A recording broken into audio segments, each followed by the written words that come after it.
I'm so grateful to be here. I'm so grateful to do this. I'm so excited we can leave our houses again. I'll tell you, if there's one thing I did not miss during the pandemic, it was spending money going to other people's weddings. I didn't miss it. I think I saved $10,000 last year. I think that's what I did. I'm not even against weddings. I love weddings. I'm Irish Catholic.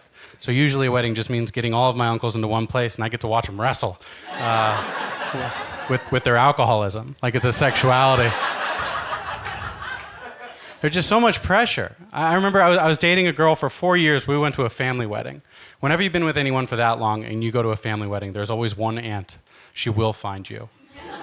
And she'll be like, when are you two tying the knot? And you go, take a lap, Aunt Susan. You smell like box wine.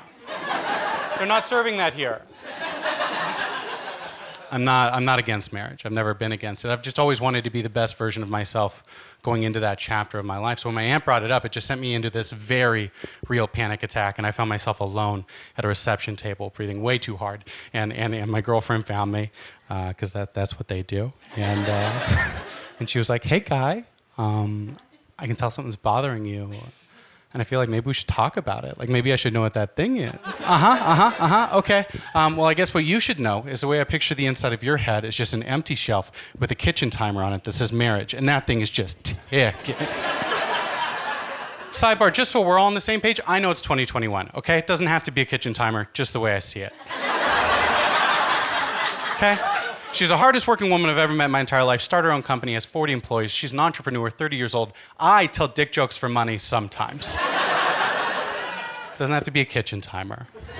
Just the way I see it. I just know we are getting so close to that marriage timer. I'm not against it. I just know once that one goes off, all the other timers are going to start ticking. It's be house, mortgage, kids, schools, minivans, sporting events, birthday parties, all these timers. Just trying to win them back, trying to win them back, trying to win them back, trying to win them back, trying to win them back. Finally, she grabs me.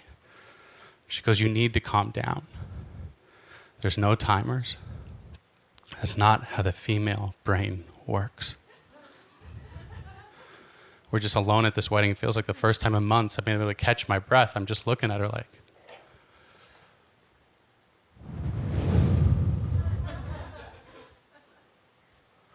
She goes, it's more of a fuse.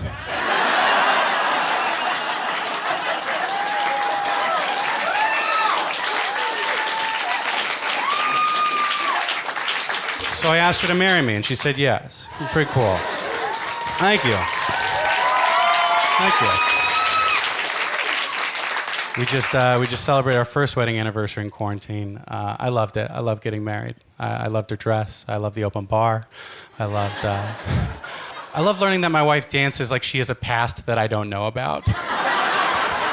Like, babe, I never knew you could dance. I never thought you could dance like that. Your fingernails aren't bedazzled, and I care about you.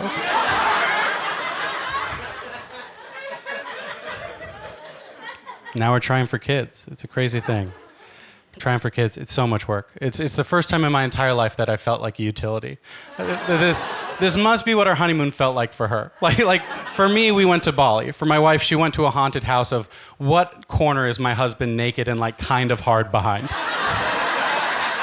Just us in a pool villa. I'm just like, how about now? Now we're trying. I wish we were still on a tropical beach. I wish we were still in a location to make sense of the amount of sex that we're having. Now it's just like, you just want me to have sex in Burbank and what? Think about how good the schools are? I'm not gonna do that.